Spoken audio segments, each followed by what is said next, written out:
এসেছি যে মুহূর্তে আমরা কাজ করছি লাস্ট 10 বছর ধরে।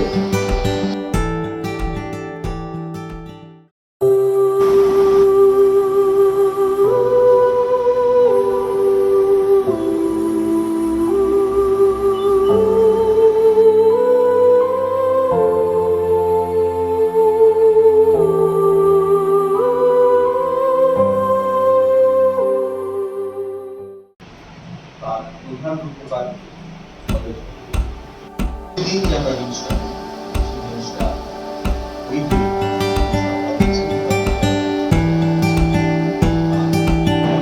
সিনিয়র জার্নালিস্ট রয়েছে আমাদের সভাপতি এবং আমাদের যে প্রোগ্রামটা আছে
আশি কথাটা খাই নিতে পারে এক কথা শুনিয়ে দিই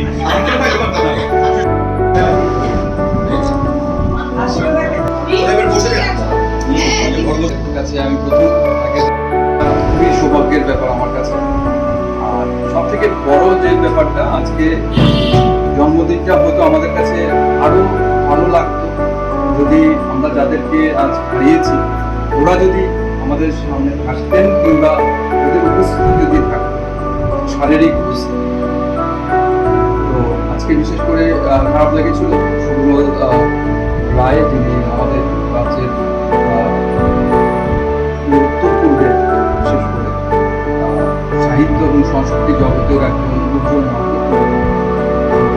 যখন এই খবরটা আমি পেয়েছি তখনই সত্যি অবাক লাগছিল, কারণ আমাদের শ্রদ্ধেয় দাদা কয়েকদিন আগেই বাংলাদেশে যখন একটা হিন্দুদের উপর বা এরকম একটা বিশৃঙ্খল পরিস্থিতি চলছিল তখন কিন্তু ওনার কাছে ছুটে গিয়েছিলেন। সেখানে আরেকজন আমাদের শ্রদ্ধেয় উপদেষ্টা মন্ডলীর শ্রদ্ধেয় আশিস স্যার রয়েছেন।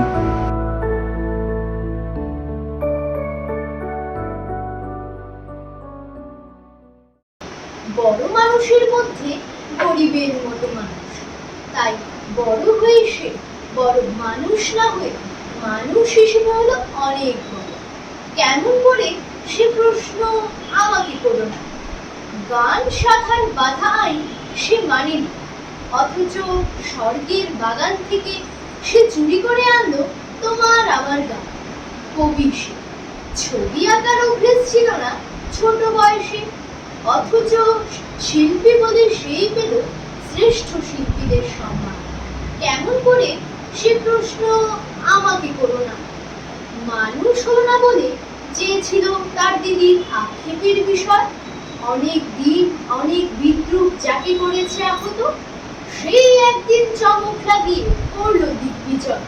কেউ তাকে বলল বিশ্বকবি, কেউ বা কবি গুরু। উত্তর দক্ষিণ পূর্ব পশ্চিম চারিদিক করলো প্রণাম। তাই পৃথিবী আজও অবাক হয়ে তাকিয়ে বলছে, কেমন করে? সে প্রশ্ন আমাকে করো না, সে প্রশ্নের জবাব তোমাদের মতো আমিও দিচ্ছি।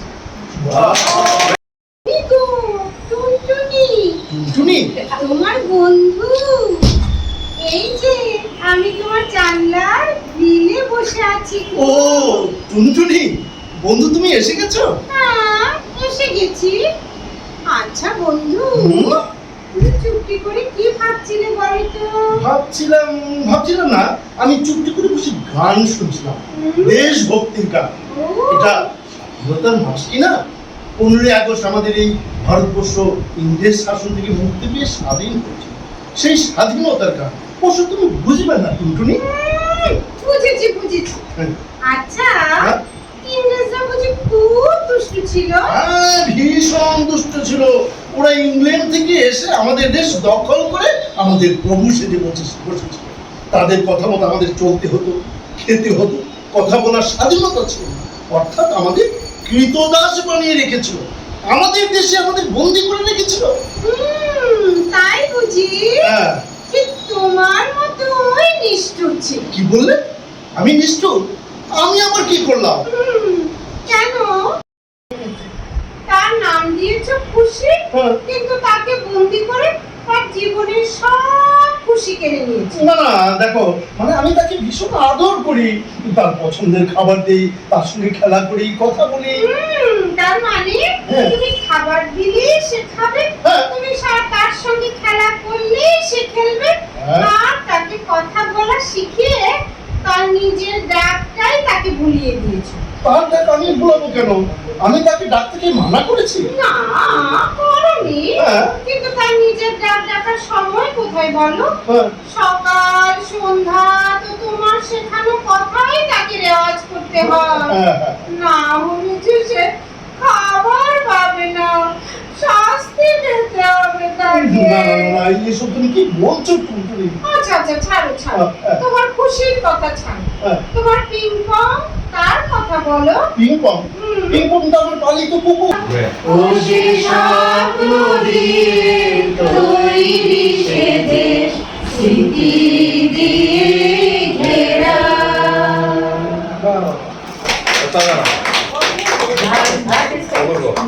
আমার কাছে মনে হয়। আর পাশাপাশি আজকে লক্ষ্মী সুদাবে, ওদিকে ওটা কি দেশ গো? নদী পরিজন টমটম করে, মাঠ পরিধান, কালো কালো মানুষগুলা খিলখিল করে হাসে।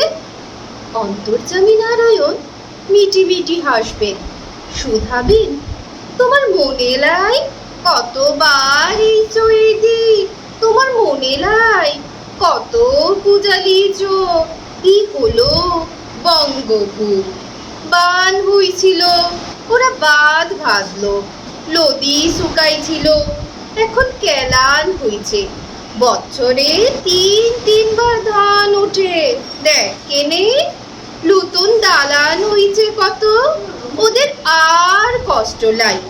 বিকালের সোনার পাড়া লহর, হুই শুন, টিকটিক করি শব্দ ওঠে।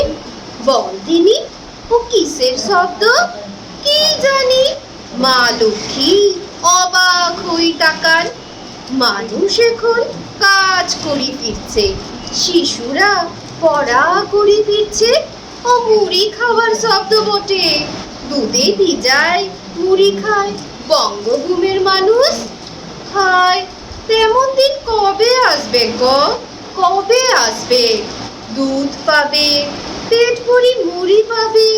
আবুরে মোরে আরু আরু আরু দাও ধান, মোরে আরু আরু আরু দাও প্রাণ, প্রাণ ভরিয়ে ঋষা ভরিয়ে, মোরে আরু আরু আরু দাও প্রাণ। মন বললে আমি তবু ভেবে দেখো। আমি বললেন থামো তুমি, ওই দেখো না গল্পের বইখানি মাঝের পাতায় একটু চুলের কাঁটা, সবটা পড়া শেষ হয়নি। এও যদি মায়া হয়, সে এর চেয়েও বেশি মায়া হলো না কেন? মন চেক করলে বন্ধু এসে বললে, যা ভালো তা সত্য তা কখনো যায় না, সমস্ত জগৎ তাকে রত্নের মতো বুকের হাড়ি বেঁধে রাখে। আমি রাগ করে বললাম, কি করে জানবে দেহ কি ভালো নয়? সে দেহ দিল কোনখানে? ছোট ছেলে যেমন রাগ করে মাকে মারে, তেমনি করে বিশ্বে আমার যা কিছু আশ্রয় সমস্তকে মারতে লাগলেন। বললেন সংসার বিশ্বাসঘাতক। চমকে উঠল। মনগুলো কে বলবে অকৃতজ্ঞ। জানালার বাইরে দেখি ঝাউ গাছের আড়ালে আর সেটা আমার ছেলের কোচিংয়ে থেকে একেবি রান্না করে আমি কাজটা করছি। আমার খুব ভালো লাগছে এমন একটা প্ল্যাটফর্মে দাঁড়িয়ে কাজ করতে, এবং আমার এটাই ইচ্ছা যে আমি যাতে নিত্য নতুন রেসিপি এখানে দিতে পারি। যেহেতু আমার সাবজেক্ট এটা, অনেকে গান করছেন, অনেকে কবিতা বলছেন, কিন্তু আমার সাবজেক্ট একটু আলাদা। গান বা কবিতা সবই পারি, কারণ এইগুলো ছাড়াও যে আরেকটা জগৎ আছে আমাদের, সেই জগৎটাকে একটু সবার সামনে নিয়ে আসছি। এই জন্যই আমার বক্তব্যটাকে আমি একটু ডিফারেন্ট করছি, যে রান্না একটা শিল্প, এই শিল্পের সাথে আমি যুক্ত হতে পেরে অনেক সময় নিজেকে ধন্য বোধ হয় এই কারণে যে আরেকটা শিল্পকে আমি অনেক দূর আমার নিজের চেষ্টাতে, আমার নিজের অধ্যবসায়ের মাধ্যমে আমি নানা দিন প্রত্যেক দিন প্রতিনিয়ত আমি এটাকে যাকে বলে মডিফাই করে চলেছি। কি কেক বেকিং, কি নিত্য নতুন রান্না, ভ্যারাইটিস রান্না আমি আমার পদ্ধতিতে করে চলি। আমার নিজস্ব প্রচুর সিগনেচার ডিশ আছে, যেগুলো আমি ওগুলোকেও দিয়ে মোটিভেট করি যে এটা দিয়ে এটা করলে কী হয়, এটা দিয়ে এটা করলে কী হয়। এবং আমি সেটা আশিকতা মানে একেবি টিভিতেই আমি নিয়ে আসছি। আমার অনুষ্ঠান দেখার জন্য সবার কাছে অনুরোধ রইল যে আপনারা আপনাদের সুনির্দিষ্ট এবং মন্তব্য আমাকে জানাতে ভুলবেন না। তাহলে আমি আমার নিজেকে আরও রেকটিফাই করতে পারবো যে কী করে নিজেকে পরিবর্তন করা যায় বা কীভাবে আরও দ্য বেটার অনেক কিছু করা যায়। এই বলে আমি আমার বক্তব্য এখানেই শেষ করছি। মৃত্যুর মামৃতম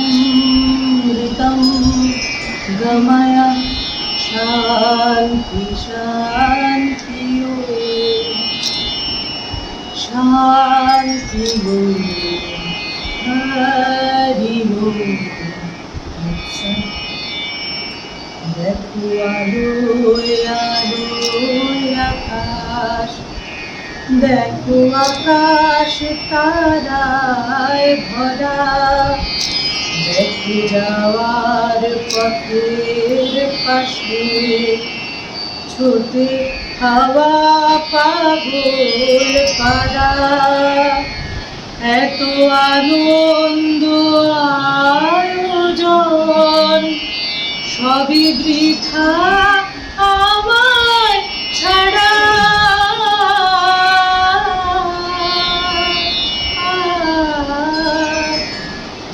দূরে থাকুক আমার মুঠো, দুই চোখে থাকুক ধারা, এলো সময় রাজার মতো, হলো কাজের হিসেব সারা। যুদ্ধটা কিন্তু হচ্ছে মানুষের মনে। মানুষের মন যখন ধর্মীয় কঠোরতা আর ক্লেদাক্ততায় পরিপূর্ণ, যুদ্ধ তো তখন অনিবার্য। কখনো হামাস, কখনো ইসরায়েল, কখনো গাজা তো কখনো জেরুজালেম, কখনো কিয়েভ তো কখনো মস্কো। ঝলসে যাচ্ছে মানুষের শরীর, উঠছে গাড়ি, তার থেকেও যেন আরো বেশি পোড়া গন্ধ পাচ্ছি। সেই পোড়া গন্ধ ধর্মান্ধতা আর লোভ লালসায় পূর্ণ মানুষের মনের। মানবতা সত্যিই বিপন্ন। আজ নিশ্চয়ই ঈসা আর মুসা হাসছে উপর থেকে, দেখছে মানুষগুলোর কর্মকাণ্ড। তার মধ্যে নেই মানবতার ছোঁয়া, নেই পানীয় জল, নেই বিদ্যুৎ। যেন মান হুঁশহীন মানুষের কঙ্কালসার অসরতা বেরিয়ে পড়েছে তথাকথিত সভ্য সমাজের আড়ালে। বাহ! दूसरों के जैसे पहले खुद को जैसे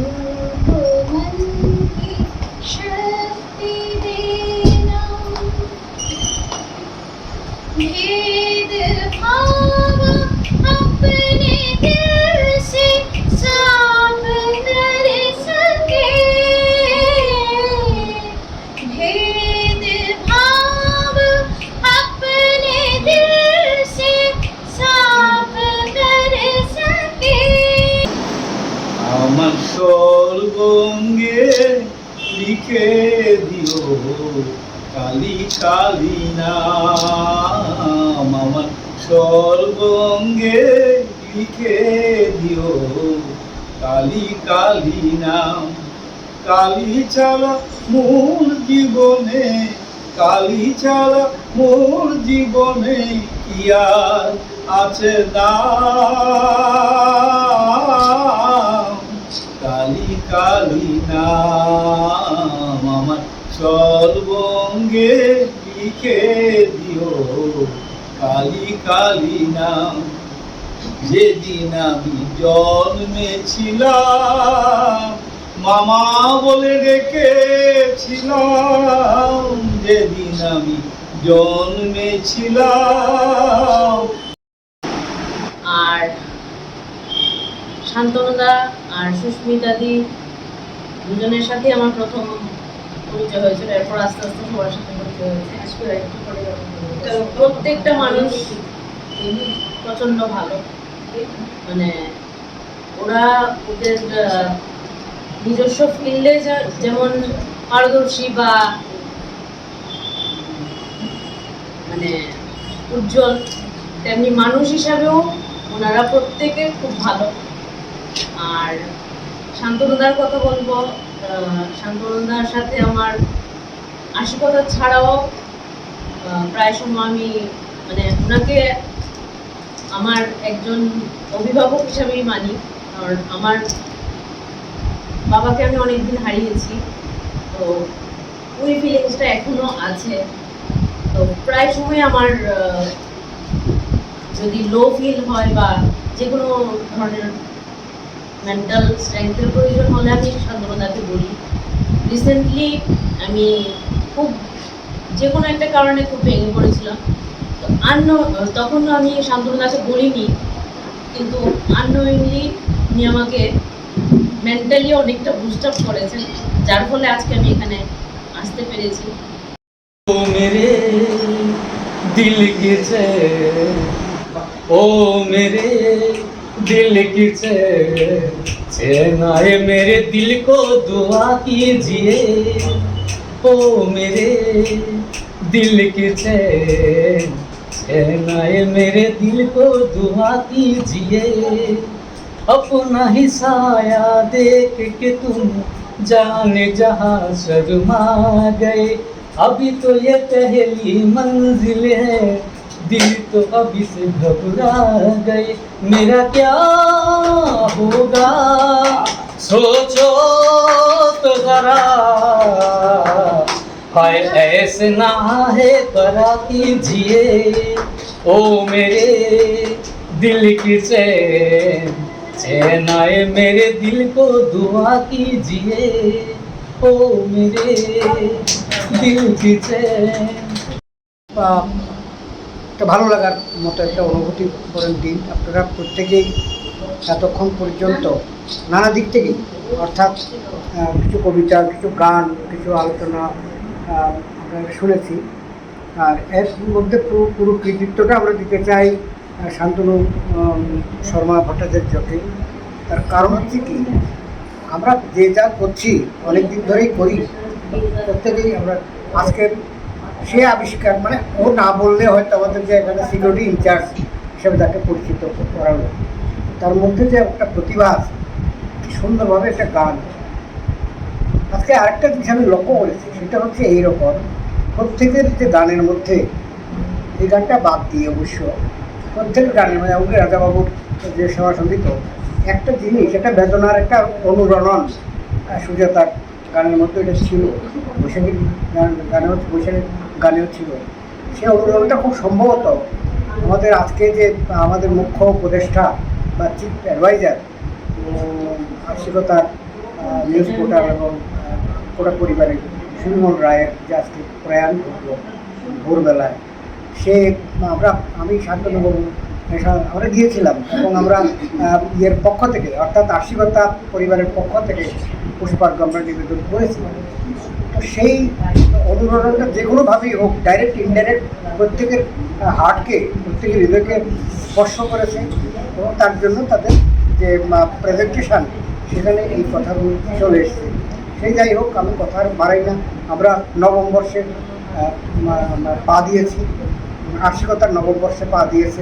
অ্যাক্টিভিটি দিল প্রায় 2 বছর হয়ে যাচ্ছে প্রায়। এবং কী কারণে আমরা বড় করে অনুষ্ঠানটা করতে পারলাম না সেও ব্যাখ্যা দেওয়া হয়েছে। কিন্তু সেই না করতে পারলেও আজকের এই ছোট্ট অনুষ্ঠানের মধ্যে আমরা দুটো কাজটা করতে পেরেছি। একটি হচ্ছে আমাদের সুবিমল দা, ওনাকে স্মরণাঞ্জলি একটা আগামী দিনে আমরা করার চেষ্টা করব।